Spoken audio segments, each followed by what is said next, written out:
Hello everyone! Last chapter for this week, chapter 5, and we have 2 vocab words today for it. So today's vocab words, the first one is a pretty cool word, catechism. And you only ever really hear this word if you know anything about the Catholic faith. So religious Catholic people go to catechism, which is kind of like Bible class. So now everybody else we call it Bible class.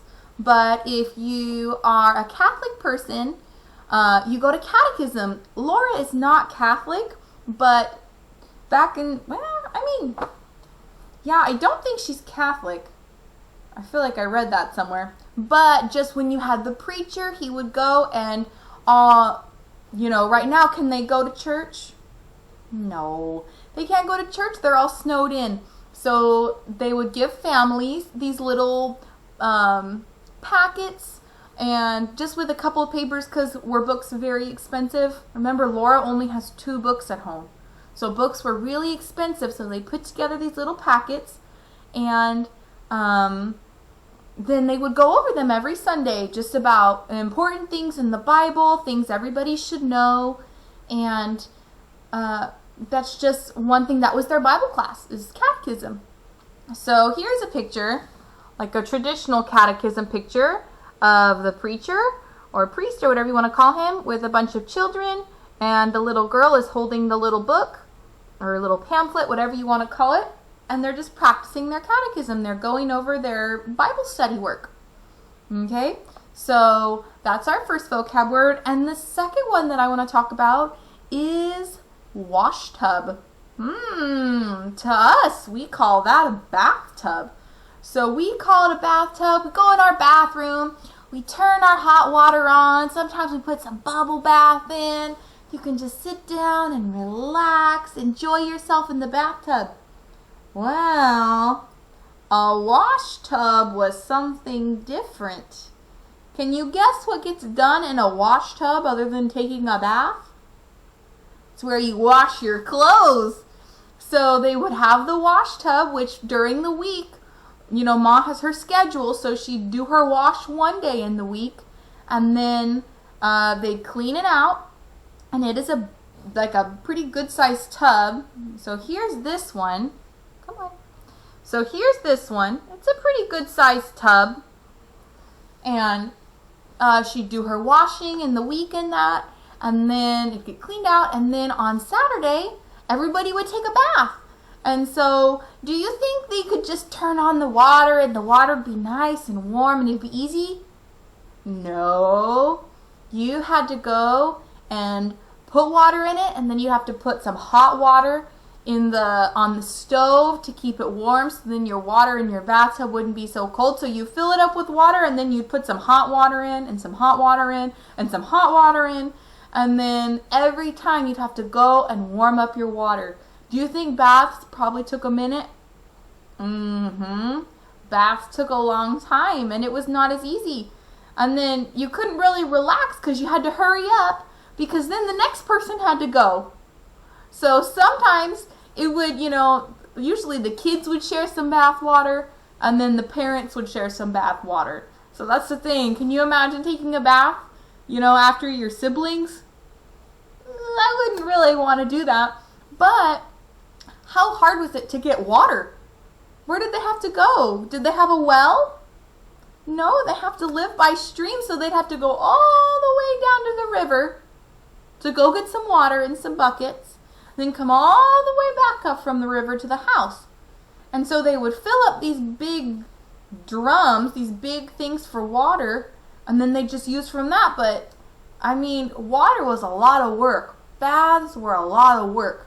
So you only took 1 bath a week, and then you just, try not to get super dirty, and then just take little, what my family calls spit baths, and you just get a little towel, and you just kind of, clean under if you're in a rush or if you can't do anything. So that's probably what Pa would do, because he had a lot of work. So, but everybody else just took one bath a week, and they enjoyed it. And they took their bath before Sunday, so then they would be nice and clean on Sunday morning. So our two vocab words are catechism and washtub. All right? So chapter 5, it's all in one part today. Sundays. Now the winter seemed long. Laura and Mary began to be tired of staying always in the house, especially on Sundays. The time went so slowly. Every Sunday, Mary and Laura were dressed from the skin out in their best clothes. With fresh ribbons in their hair, they were very clean because they had their baths on Saturday night. In the summer, they were bathed in water from the spring, but in winter time, Pa filled and heaped the washtub with clean snow onto the cook stove, and it melted the water. Then, close by the warm stove behind a screen, made of a blanket over 2 chairs, Ma bathed Laura and then bathed Mary. Laura was bathed first because she was littler than Mary. She had to go to bed early on Saturday nights. With Charlotte, because after she was bathed and put into her clean nightgown, Pa must empty the washtub and fill it with snow again for Mary's bath. Oh, that's nice. They didn't have to share bath water. Then, after Mary came to bed, Ma had her bath behind the blanket, and then Pa had his, and they were all clean for Sunday. On Sundays, Mary and Laura must not run or shout or be noisy in their play. Mary could not sew on her 9-patch quilt, and Laura could not knit on her tiny mittens she was making for baby Carrie. They might look quietly at their paper dolls, but they must not make anything new for them. They were not allowed to sew on doll clothes, not even with pins. They must sit quietly and listen while Ma read Bible stories to them, or stories about lions and tigers and white bears from Pa's big green book, The Wonders of the Animal World. They might look at pictures, and they might hold their rag dolls nicely and talk to them, but there was nothing else they could do. Laura liked best to look at the pictures in the big Bible with its paper covers. Best of all was the picture of Adam naming the animals. Adam sat on a rock, and all the animals and birds, big and little, were gathered around him anxiously, waiting to be told what kind of animals they were. Adam looked so comfortable. He did not have to be careful to keep his clothes clean, because he had no clothes on. He only wore a skin around his middle. Did Adam have good clothes to wear on Sundays? Laura asked Ma. No, Ma said. Poor Adam, all he had to wear was skins. Laura did not pity Adam. She wished she had nothing to wear but skins. One Sunday after supper, she could not bear it any longer. She began to play with Jack, and in a few minutes she was running and shouting. Pa told her to sit in her chair and be quiet. But when Laura sat down, she began to cry and kick the chair with her heels. I hate Sunday, she said. Pa put down his book. Laura, he said sternly, come here. Her feet dragged as she went because she knew she deserved a spanking. But when she reached Pa, he looked at her sorrowfully for a moment and then took her on his knee and cuddled her against him. He held out his other arm to Mary and said, I'm going to tell you a story about when Grandpa was a boy. The story of Grandpa's sled and the pig.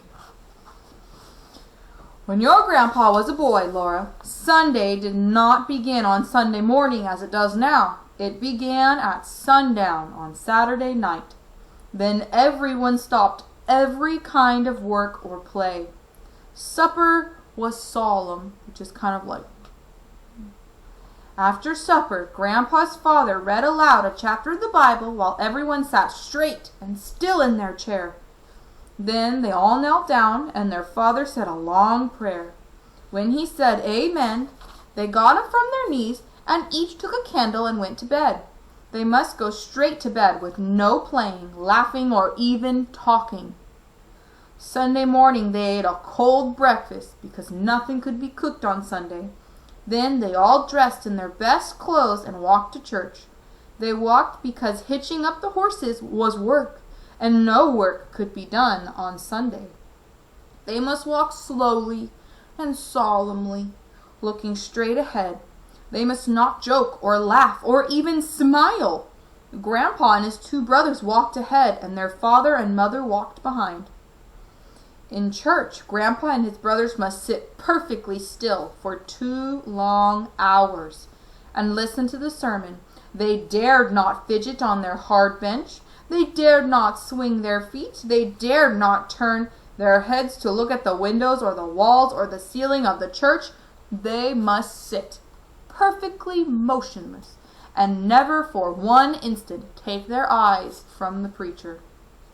When church was over, they walked slowly home. They might talk on the way, but they must not talk loudly, and they must never laugh or smile. At home, they ate a cold dinner which had been cooked the day before.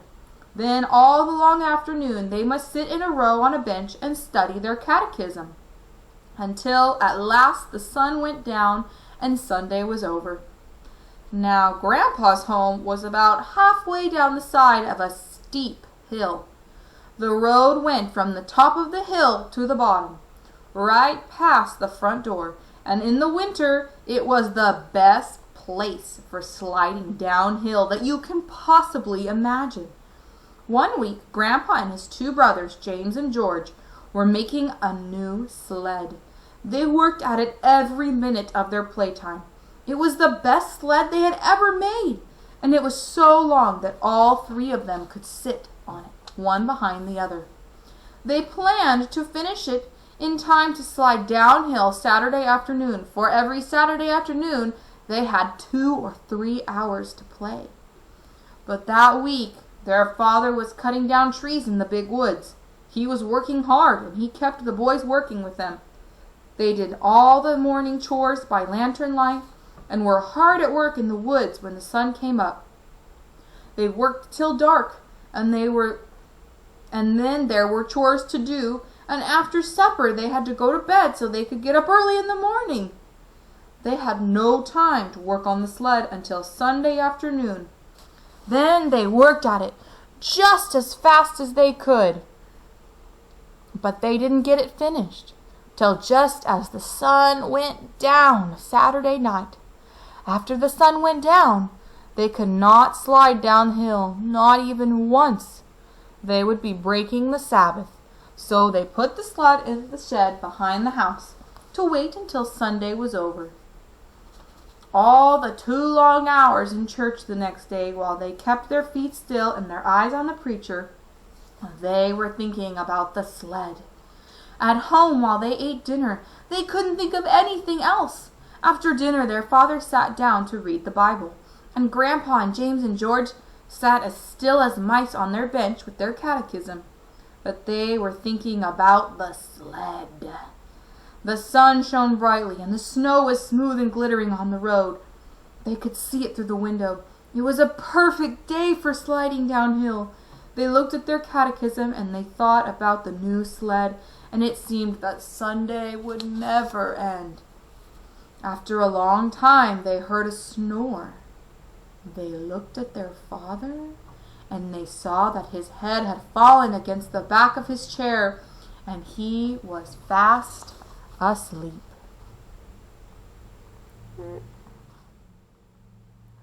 Then James looked at George, and James got up from the bench and tiptoed out of the room through the back door.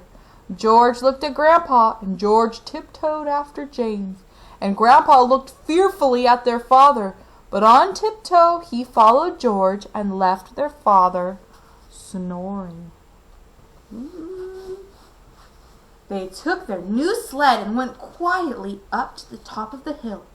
They meant to slide down just once. Then they would put the sled away and slip back into their bench and the catechism before their father even woke up. James sat in front of the sled, then George, and then Grandpa, because he was the littlest. The sled started slowly at first, then faster and faster. It was running, flying down the long steep hill, but the boys dared not shout. They must slide silently past the house without waking their father.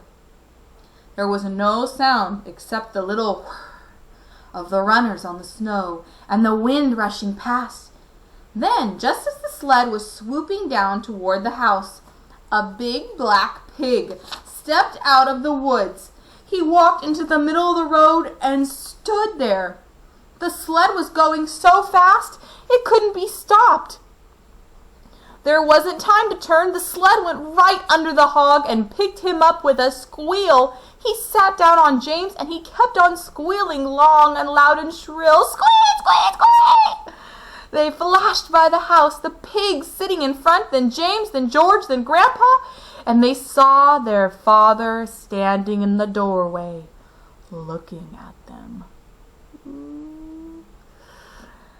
They couldn't stop. They couldn't hide. There was no time to say anything. Down the hill they went, the hog sitting on James and squealing all the time. At the bottom of the hill, they stopped. The hog jumped off James and ran away into the woods, still squealing. The boys walked slowly and solemnly up the hill. They put the sled away. They sneaked into the house and slipped quietly to their places on the bench. Their father was reading his Bible. He looked up at them and without saying a word. Then he went on reading, and they studied their catechism. But when the sun went down and the Sabbath day was over, their father took them out to the woodshed and tanned their jackets. It means they all got a spanking. First James, then George, then Grandpa. So you see, Laura and Mary, Pa said, you may find it hard to be good, but you should be glad that it isn't as hard to be good now as it was when Grandpa was a boy. Did little girls have to be as good as that? Laura asked, and Ma said, it was harder for little girls because they had to behave like little ladies all the time. Not only on Sundays. Little girls could never slide downhill like little boys.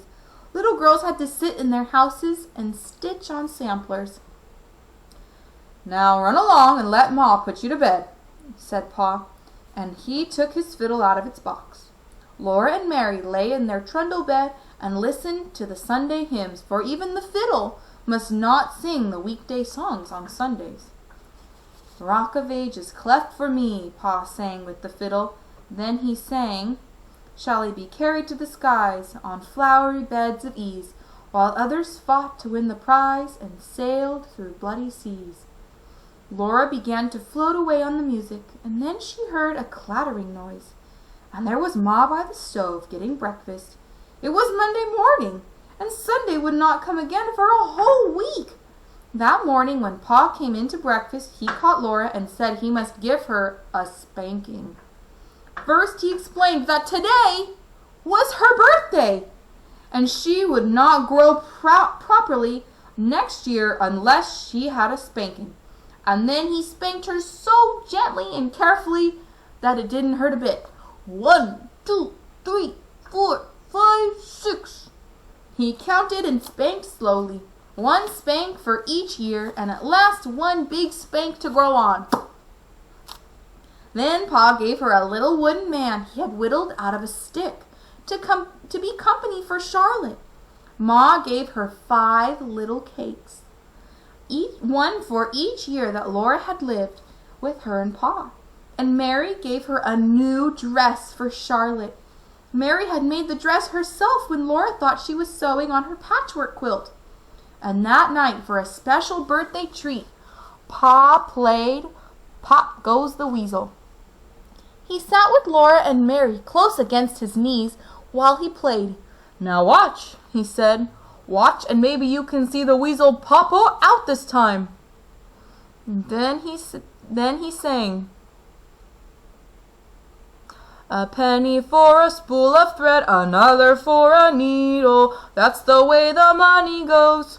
Laura and Mary bent close, watching, for they knew now was the time. Pop! Said Pa's finger on the spring.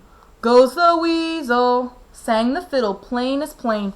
But Laura and Mary hadn't seen Pa's finger make the string pop. "Oh, please, please do it again," they begged him. Pa's blue eyes laughed, and the fiddle went on while he sang.